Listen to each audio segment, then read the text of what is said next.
Mister Sujit Basu, কোথায় গেল আপনার সেই ঔদ্ধত্য?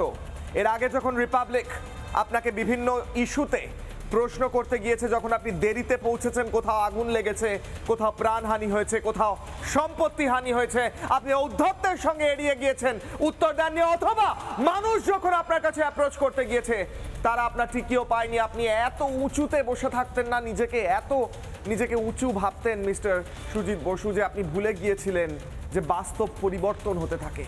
এই পৃথিবী পরিবর্তনশীল, এবং আপনি যে দুর্নীতিগুলো করেছেন, যে অভিযোগগুলো আপনার বিরুদ্ধে রয়েছে, সেই দুর্নীতির জন্য একদিন আপনাকেও যে পাকে পড়তে হবে, জালে ভাসতে হবে, আপনি হয়তো বুঝতে পারেননি মিস্টার সুজিত বোস। এবং আমি তৃণমূল কংগ্রেসের প্রত্যেক সেই নেতাকে বার্তা দিতে চাই যে এই দুর্নীতি, এই মিথ্যাচার এবং পাপ লুকিয়ে থাকে না, বেরিয়ে আসে।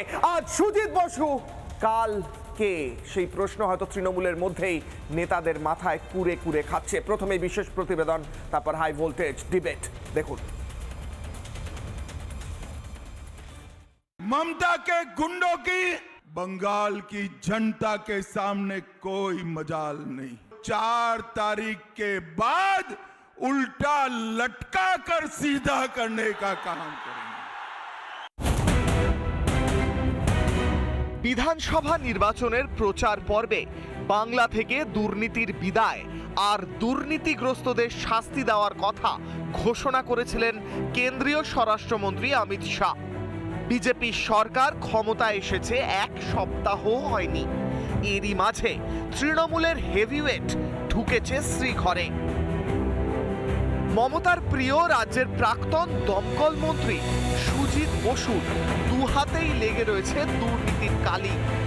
সুজিতের বিরুদ্ধে পুরসভার নিয়োগে ব্যাপক দুর্নীতির অভিযোগ রয়েছে।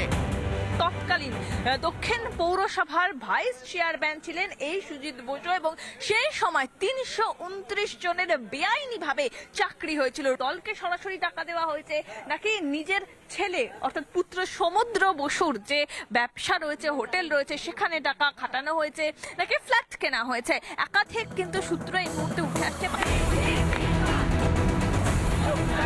তৃণমূলের 15 বছরের শাসনে বাংলা দেখেছে দুর্নীতির রকম ফের, কিন্তু বাংলার জনতা সেই তৃণমূলকে ছুঁড়ে ফেলে দিয়েছে।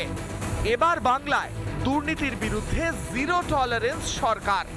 মমতার সঙ্গে বা তৃণমূলের সঙ্গে, তার কারণ এত পাপ অন্যায়, তারপরে এই স্ক্যাম, করাপশন, নিয়োগ দুর্নীতি, এই সরকারটা হয়ে গেছিল দুর্নীতিবাজদের, দুর্বৃত্তদের আর পুলিশি রাজ কায়েম হয়েছিল। সুতরাং এটার থেকে মুক্তি পাওয়ার দরকার ছিল পশ্চিমবঙ্গবাসীর, সেটাই হয়েছে। আন্ডার দ্য টেবল টাকা দিয়ে দেবেন আর বালি চুরি করবেন, কয়লা চুরি করবেন, এই দিন আপনাদের শেষ। এবং যারা যা করেছে তার তো ফাইল খোলা হবেই, সেটা আমাদের মাননীয় মুখ্যমন্ত্রী বলেই দিয়েছেন। সে অভয়াই বলুন, কয়লা চুরি বলুন, আর বালি চুরি বলুন, আর যে কোনো বিষয় বলুন। সুতরাং সতর্ক হয়ে যান। বাংলায় এতদিন যেদিকে তাকানো যেত, সেদিকেই শুধু অনুপ্রেরণা আর দুর্নীতি। চাকরি চুরি করে পকেট ভরিয়েছে তৃণমূলীরা, আর বাংলার মানুষ রাস্তায় পড়ে থেকেছে।